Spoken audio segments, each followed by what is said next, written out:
बाद नगर निगम की सफाई एजेंसी रेमकी के करीब 550 सफाई कर्मियों का जनता श्रमिक संघ के बैनर तले जारी अनिश्चितकालीन हड़ताल के आज चौथे दिन झरिया विधायक सह जनता श्रमिक संघ की महामंत्री रागिनी सिंह और पूर्व विधायक संजीव सिंह के हस्तक्षेप के बाद कंपनी के अधिकारियों के साथ घंटों चली बैठक के बाद शुक्रवार को धरना समाप्त हो गया।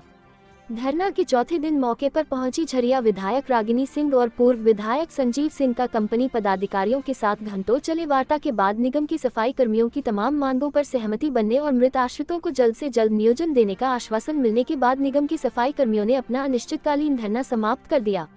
वहीं जानकारी देते हुए विधायक रागिनी सिंह और पूर्व विधायक संजीव सिंह ने कहा कि नगर निगम के प्रशासक मजदूरों के हित के लिए कोई भी काम नहीं करते हैं, जिसकी वजह से आज मजदूरों को ये कदम उठाना पड़ा। जबकि मजदूरों की मांग जायज है, उनके हक और अधिकार के लिए जनता मजदूर संघ हमेशा उनके साथ है। उन्होंने कहा कि आज मजदूर की मांगों को लेकर प्रबंधन से हुई वार्ता सफल रही और कंपनी के द्वारा सभी मांगों को मान लिया गया है।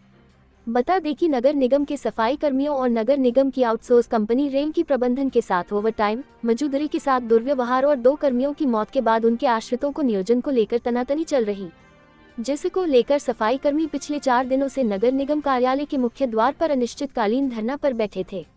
सभी मजदूरों को कुशल श्रेणी का वेतन भुगतान करना, हाँ, और सभी पर्यवेक्षकों को अति कुशल श्रेणी में वेतन लाना। तो इन्होंने स्पष्ट कहा कि जो हम लोगों को राज्य सरकार का जो गाइडलाइंस है उसके हिसाब से हम दे रहे हैं, लेकिन अगर कोई नया चीज़ अगर है तो वो हमको उपलब्ध करा दिया जाए, वो हम देंगे। तो उन्होंने एक समय दिया है कि हमको उपलब्ध करा दीजिए, हम 15 दिन के अंदर उसको लागू कर देंगे। तो इसके लिए हम लोग बात कर रहे हैं, वो पेपर हम लोग कंपनी को उपलब्ध करा देंगे और वो इनका जो अकुशल और अकुशल है उनका वो श्रेणी देंगे।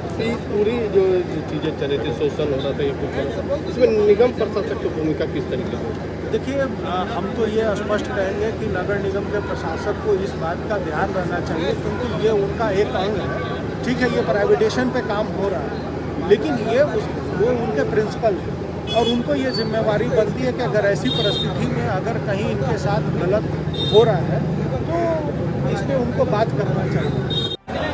तो बहुत सारी ऐसी चीज़ें थी जो कंपनी से बात हुई। एक प्रबंधन के अधिकारी थे जिनका मिसबिहेव बहुत खराब था। स्पष्ट रूप से कहा गया कि आप इसको ठीक कीजिए और उनको वहाँ से हटाइए, क्योंकि अगर ये लोगों के साथ दुर्व्यवहार करेंगे, आधी बात ना वो कंपनी को सही बताते थे और मजदूरों के बीच में भी अलग सा वो व्यवहार बनाते थे। तो इस पर कंपनी ने एग्री किया कि नहीं, हम उस पर कार्रवाई करेंगे। साथ ही जो मजदूर का एक आइडेंटिफिकेशन होता है, जो कार्ड होता है जॉब कार्ड, वो आइडेंटिटी कार्ड उनको उपलब्ध कराया। साथ ही अगर आपातकालीन स्थिति में अगर कंपनी अगर मजदूरों से ओवर टाइम कराती है तो कंपनी उसके लिए ओवर टाइम देने के लिए भी स्पष्ट कराई और ये भी कहा है कि 8 घंटा से बेसी हम ड्यूटी नहीं कराएंगे और उस पर भी अगर कहीं उनको शिकायत को देगी तो 100% संचालन कर अगले पर या तो उनको जो भी उनका हक है उनको दिया जाएगा या तो कार्रवाई। कुशल में भी